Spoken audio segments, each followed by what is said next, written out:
Hey, this is John Lee Dumas, the founder and host of Entrepreneurs on Fire. And if you're wanting to learn how to embrace change and navigate through disruption as a leader, then listen to the Leadership is Changing podcast with my good friend, Dennis Giannoutzis. He's prepared to ignite. Welcome to Leadership is Changing. Each week, we and our guests provide information and insights through exploring leading change. This is taking your leadership to another level by finding the balance between executive excellence and personal well-being through stories that inspire real change. It's time to adapt in our fast-moving world when leadership is changing with your host, Dennis Giannoutzis. What we used to say was that management comes from the head and leadership comes from the heart. Yeah, that's and, right. Yeah. Hey, look, I'm going to ask you a question here. Now, this person can be alive or from history. And the question here is, who's your favorite leader and why? Yeah, I don't really have a single leader. I think leaders and leadership changes so often and depending on the circumstance. So every year I tend to focus or study a leader to keep up with the times and make sure you're constantly learning and understanding business and political world around us. And this year I'm reading all about Satya Nadella, who's the CEO of Microsoft, a chap who took over the reins of one of the most iconic companies, which had a world famous CEO. Everyone knew who Bill Gates is. No one knows who Nadella is. Or very few people do, certainly not a household name. And yet he revolutionized the way that company operated. He humanized a technology giant that is in itself is a huge accomplishment. He focused on culture and empathy, and he's a very curious leader. And he assumed this role. No one really had heard much about him, and he completely defied expectations. And I think a lot of people read about him, and certainly my reflection is that he was thinking he's an empathetic leader, so therefore he's a soft leader, or he was just a really nice guy, or is a nice guy.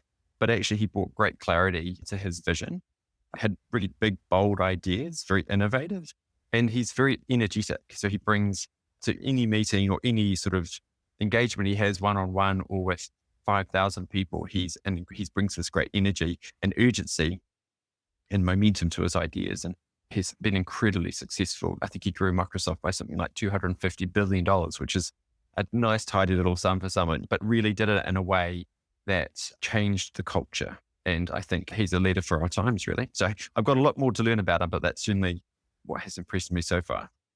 Yeah, I had the privilege of going with Microsoft, 30 facilitators from around the world. We all went to Microsoft in Dublin, and we were talking about exactly what you're just talking about, because he wanted the leaders to come up with their own purpose in life. Yeah, that's right. And so we've seen that quite a bit as well, which is fantastic. But I love what you say here about bring energy, urgency and momentum to the role and to meetings and things like that. So I think that'll be brilliant. Now, you being a reputation mechanic, I'm getting nervous. I'm about to ask you a question here. So I want to know a little bit more about what your thoughts are on this. And the title of the show is called Leadership is Changing. What does that mean for you? Yeah, look, I think obviously, I think it's a little bit obvious, but there's been this huge change in leadership, right? In terms of what it means, what it stands for, who we would typically call a leader has changed so massively. And I think certainly in the last 10 years or more, it has changed quite dramatically. I think I started off my career, must have been 2007 odd. Social media was just coming into its early days. So I feel like I've been sort of part of this transition generation where I'm a millennial. So I've seen what the old sort of way of leading and managing used to be like. And I've seen this huge disruption come in and shift away from formal titles or position to this sort of almost a mana, right? Sort of role. Being a manager used to make you automatically a leader, but it doesn't today. And I think technology's obviously had a huge impact on that. You don't need to be a CEO or a senior executive with a C-suite corner office to show leadership. You can be a 15-year-old campaigning about climate change and you are showing more leadership than someone at the very top of a listed company can be. So I think the very confines of what defines a leader has changed incredibly. I'm a millennial, as I said, and so I'm heavily influenced by my generation. I I think millennials will be the biggest proportion of the workforce within a decade or so. And so how millennials are looking and approaching leadership is so different because we are digital natives, right? Facebook, social media, technology has all consumed us, and we've really taken it and adapted it to the way that we work. We want a sort of a flatter, faster, more focused on fairness in the way of doing things. And it's a very far cry from the very regimented environments that have long defined workplaces where employees have had little to no flexibility, must do what they're told, and that division between my personal self and my professional self, that no longer, a lot of those things no longer exist. And we're really, I read it in Forbes that said authoritarian leadership is out and inclusive leadership is in. And I think inclusive leadership for me doesn't just mean accepting a range of views. It's about actively seeking them out and creating an environment where everyone has the opportunity to share their voice regardless of where they are in an organization. I think it's a lot of the time, certainly in my younger years, only good ideas came from the top and they were the decision makers. They had earned their stripes. And yet now some of the best ideas come from the 20-year-old grad who's been in the business 6 months because they're looking at something from a completely different perspective and they can shape up and freshen up an organization and show leadership very much. So you don't need to have the formal position anymore. And I know I'm talking to a man who knows you agree with me, but there has been that, I think, in my career, I've been very fortunate to really to see that transition happen and be shaped by it. Yeah. And I think that's not going to be the only transition that we'll see. We'll probably see more in the future as well, which we'll talk about a little bit later on. But yeah, it's some really good points. And the other thing here that you said, authentic leadership is out and inclusive leadership is in. It's that collaboration. It's the ability to be able to collaborate well together. So many organizations work in silos. I'm going to protect my little patch and look after my little team. And that just does not going to count, or it's not going to even, work nowadays. You're going to have to work and collaborate with others as well. Otherwise, you're going to be very lonely and your organization is not going to go very far at all. Yeah. And you're going to lose out on some big ideas as well. Yeah. Oh, absolutely. Yeah, you're right. There will be some big ideas or so limited to your own thinking, whereby if you have a team of people and you can get so many more ideas, fantastic. Ryan, now it could be the same person that you just mentioned. I'm not sure. I'm not going to preempt the answer. So who's your favorite leader? This person could be alive or from history. So who's your favorite leader and why? Yeah, I would go from history for sure. So I'm a believer. I read the Bible almost every single day. So I would say Jesus Christ. He started the Christian faith. And still to this day, 2,000 years later, there's over 2 billion believers on planet Earth who are following what he said 2 billion years ago. So that's my favorite leader. And the reason why is he was the perfect example of leading by example. That's what he did. He led by example, and still to this day, he has billions of followers following by example. And now they're leading by example. So same thing, he passed the torch. Yep, exactly. Passing the torch. I really like that. Yeah. Yeah. Very good. So the name of the show is Leadership is Changing. And when I mention that title, what does that mean for you? The first thing I think about is technology, because previously, go back 100 years ago, we didn't have technology, right? And so the leadership is whatever the leadership is back in the day. Now, everyone is consumed with technology and social media. Look at this. We're talking and we're on the other side of the world to each other. And that in itself changes the way that we interact with people, changes the way that we ultimately end up leading people. And so that's where I see the big shift is leadership is changing, and it's our current circumstances. It's the economy, it's the technology that's in place. And I agree with you. Leadership is definitely changing for sure. Yep. Yeah, cool. And so for our listeners, you mentioned that we're on the other side of the world. I'm based in New Zealand. Whereabouts are you based? I'm in Southern California. I'm about an hour east of LA right now. Wow. Okay. So yeah, technology is fantastic. And of course, with pandemics and other things that we've been able to use this and see each other or talk to each other or have meetings with each other, which is fantastic. As you said, wasn't around quite a while ago. And we're seeing technology change so often that we even see that as I get my new phone comes out to me and I might buy a new phone, it's already out of date. And I'm like, what the heck? Yeah, so it definitely does change a lot for sure. Now you've brought the subject up about history, so here's the next question for you, and it is somebody who could be from alive or from history. Who's your favourite leader, Phil, and why? I've got a lot of them because I'm a bit of a history buff. One of my favorites is Leonidas, who was the king of Sparta. And the reason I like him was that his values drove his actions and those of his people at that time. So we're talking 480 BC. And his value set was so strong that because the Spartans at the time had made a commitment to support their Greek allies in the battle against Persia, and he went up to address the gods and read an oracle, and they basically said, you can't go, you can't take the Spartan army. And so because he'd made this commitment, he took his personal bodyguard of 300 because that was all he was allowed to do. And they all died at the Battle of Thermopylae.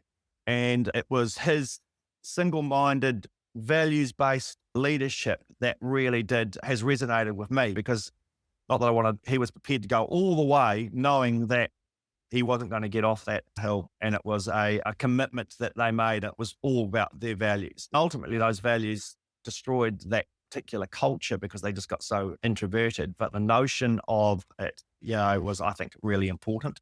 Napoleon Bonaparte, another historical guy. And what has resonated with me, the reading that I've done with him, about him, is just the way that he engaged with his men and his people. They loved him and he loved them.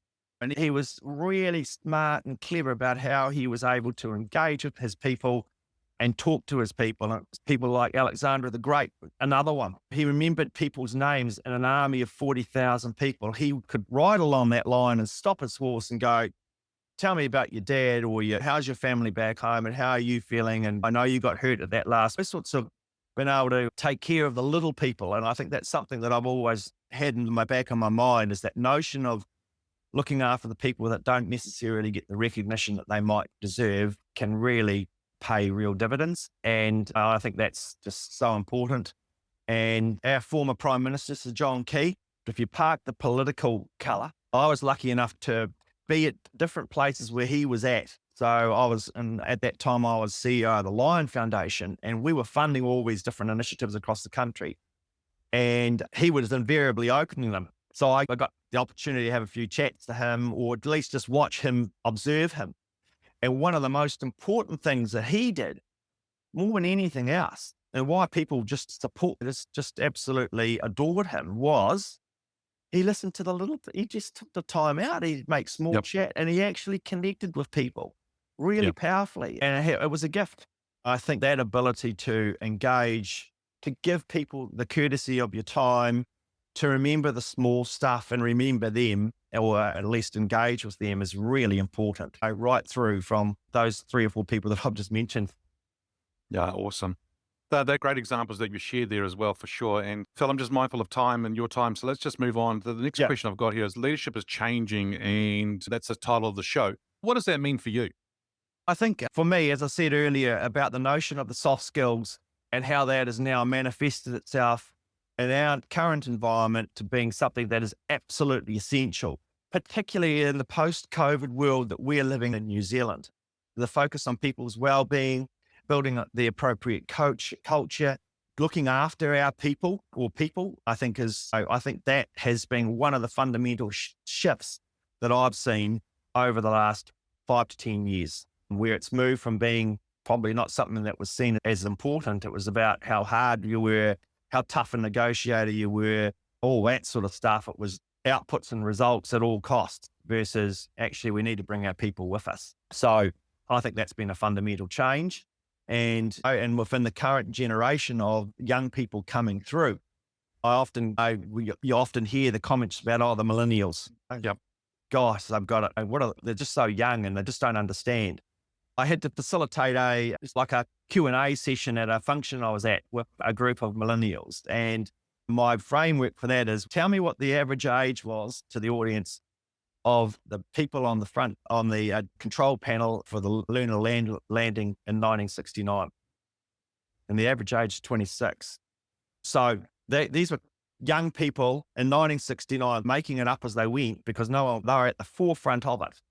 And it's easy to think that they were older, they were different, but they were 26 years old, average age. So that means there was a hell of a lot of really young people there. And it's something that's easily forgotten when you think about where we are right now. Every generation's got its own young challenges and those sorts of things. So I think that notion of the soft skills and culture and leadership has changed quite a lot. Yep. Soft skills, culture, and leadership. Is that right? Yep. Yeah, excellent. Very good. Here's an interesting question for you. Now, this person could be alive or from history. Who's your favorite leader and why? Oh my goodness. I think I step back, Dennis, and as I think about this, I choose a set of characteristics and attributes for a leader. So let me give you that and give you the story here. So I think about individuals that are inspirational, that show up authentically, that have a great deal of humility. Those are major character values for me that when I think about my leadership, or not myself personally, but who is my favorite leader. Yeah, an interesting story for you, Dennis, because I don't know if you're a golf person, but for the golf lovers out there, they'll resonate with this story. So I hope we can bring them along on this. So a gentleman named Ben Crenshaw. So Ben Crenshaw, back in his day, we was with Arnie and Jack. He's probably maybe the tiger of the time. At any rate, Ben was the captain of the U.S. Ryder Cup team. Now, we both know, Dennis, that golf is largely an individual sport. Okay. Ryder Cup is a competition between the United States and Europe that's played every 2 years, right? And it's where the team where the group of golfers have to come together as a team. Okay. So Ben was the coach. He was the captain, actually, is what they're called. He was the captain of the U.S. Ryder Cup team in 1999. Now, if you follow golf at all, and your loyal listeners that do will know this story quite well. So going into the final round on that, and this was in Brookline, Massachusetts, and my husband and I happened to be there. And going into the final round, the U.S. was down 10-6. And Ben sitting, and Europe only needed 4 more points to win the cup. And so Ben's sitting in the media room, and he says this. He said, "I'm going to leave y'all with a thought." He said, "I'm a big believer in fate, and I've got a good feeling about this." There's a couple of asterisks I want to add to this, Dennis. Number one, not only was he telling the crowd, "I got faith and confidence in my team, even if you don't."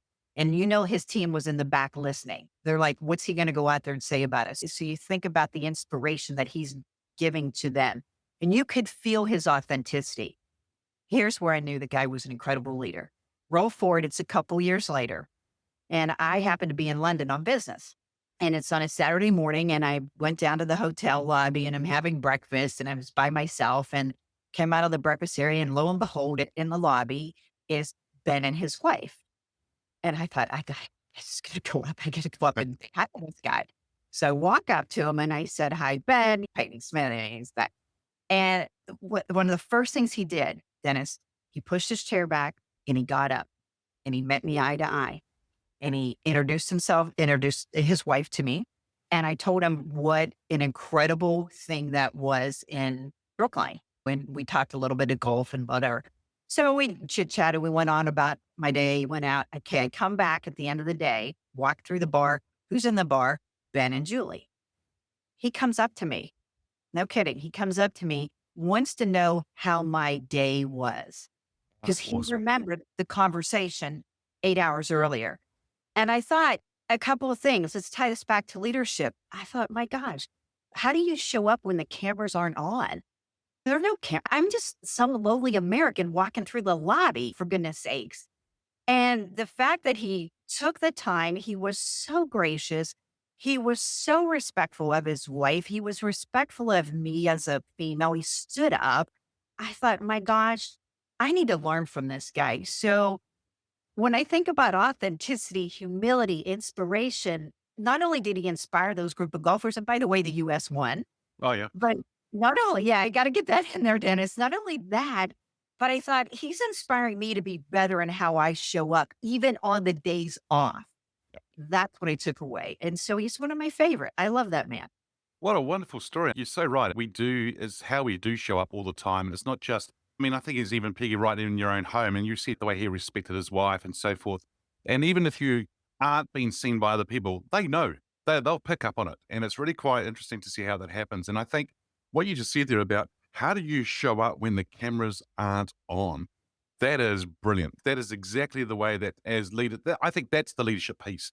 That's not when I think the camera's on, that's the showman, person piece. The leader is what you just said, is when the camera's not on. I think it's fantastic. Yeah, Dennis, I'm a big believer in that. And when again, the camera is a metaphor. It's when you're not in front of your team. It's when you're in. Well, look, we're seeing actually, Dennis, let's flip to the counter side of this for just a second here. We're seeing some ugly sides of leadership when they don't realize the camera is running and they're caught on a hot mic and you're like, wow. And so it is really, truly being authentic to yourself 24/7. Yes, we all have down moments. Certainly I do. But at the core, do you show up with goodness in your heart? Yeah. Brilliant. I love the story and I love the way that you've just shared that for sure. And I think it's fantastic. Just the way that he actually stood up, looked in you in the eyes, and then, at the same level, but also treated you afterwards as well. I think that's fantastic. And I even think about this as well, as that even if I go to my local cafe, a restaurant, something like that, the way that they treat you. And I think it all comes down to, if we can summarize it, how you treat people is what they'll remember. Oh, Dennis. My favorite poet is a woman named Maya Angelou. Yep. And she has this great quote. It's not what you said or did, it's how you made me feel. And I love what you just talked about, the wait staff. They have a name tag on for a reason.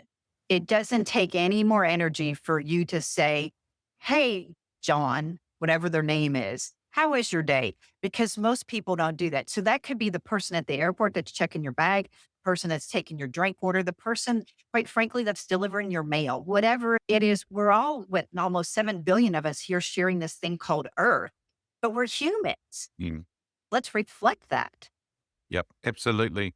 Absolutely. And I'm actually a believer whereby I think that nowadays, because of technology, this is where the people who aren't authentic, transparent, and so forth is being emphasized, in the sense there's a big microscope on them because of technology, where they've always been, some people have been like that all the time, but we just didn't hear it or see it. But now a lot of people are hearing it, seeing it, and demanding it to be really good too, which is really interesting. So Peggy, here's a question for you. Leadership is Changing is the name of the show.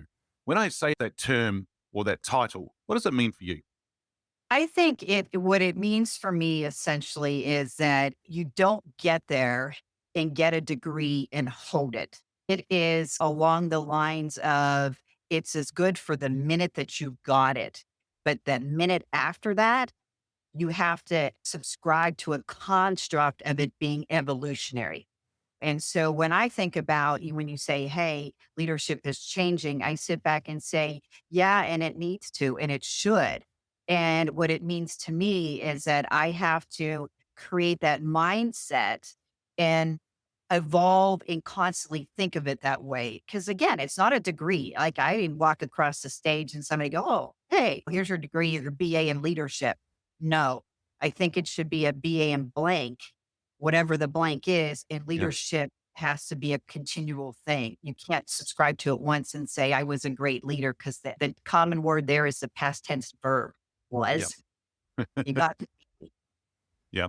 And it's not ta-da, you've arrived. Okay, that's it. It's not. It's a becoming, and you're going to be becoming for quite a while to actually learn to do that for sure.